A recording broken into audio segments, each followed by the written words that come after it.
Shanza versus Mom. একদিনের কথা। এক গরমের দিনে একটি কাক খুব তৃষ্ণার্ত হয়ে গেল। সে পানির সন্ধানে এদিক ওদিক ঘুরছিল কিন্তু কোথাও পানি পাচ্ছিল না। অবশেষে সে একটি মাটির কলসের কাছে বসল। কিন্তু কলসের মধ্যে খুব সামান্য পানি ছিল। আর কাকটি তার ঠোঁট দিয়ে সেই পানিতে পৌঁছতে পারছিল না। কাকটি খুব চিন্তায় পড়ে গেল। কিভাবে সে পানি পান করবে? তখন তার মাথায় একটি বুদ্ধি এল। সে একে একে ছোট ছোট পাথর সংগ্রহ করে কলসের মধ্যে ফেলতে লাগল। পাথরগুলোর ওজনের কারণে কলসের পানির স্তর আস্তে আস্তে উপরে উঠে আসতে লাগল।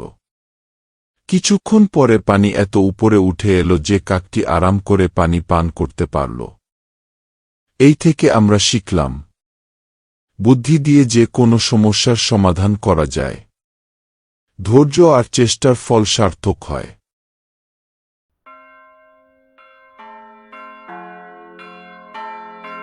একদিন এক বড় নদীর ধারে একটি বানর বাস করত।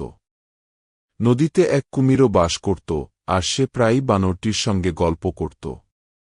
একদিন কুমিরটি তার বান্ধবীকে নিয়ে দেখা করতে আসে। কুমিরের বান্ধবী বানরের মিষ্টি ফল খাওয়ার গল্প শুনে বলল, আমি বানরের হৃদয় খেতে চাই, কারণ নিশ্চয়ই তার হৃদয় খুব মিষ্টি হবে। কুমিরটি প্রথমে রাজি ছিল না, কিন্তু পরে সে তার বান্ধবীর কথায় বানরটিকে ঠকানোর সিদ্ধান্ত নিল। সে বানরটিকে বলল, বন্ধু, নদীর অপর পারে অসাধারণ ফলের বাগান আছে, তোমায় সেখানে নিয়ে যাব। বানরটি রাজি হয়ে কুমিরের পিঠে চড়ল। নদীর মাঝখানে পৌঁছালে কুমিরটি তার আসল উদ্দেশ্য জানাল। বানরটি তখন বুদ্ধি করে বলল, ওহ, তুমি আগে জানালে না কেন? আমার হৃদয় তো গাছে ঝুলিয়ে রেখে এসেছি। চলো আগে সেটা নিয়ে আসি। কুমিরটি বানরের কথা বিশ্বাস করে তাকে ফিরে নিয়ে গেল।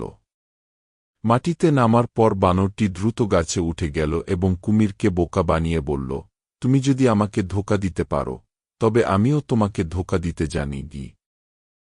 এই থেকে আমরা শিখলাম, বুদ্ধি দিয়ে বিপদ থেকে মুক্তি পাওয়া যায়।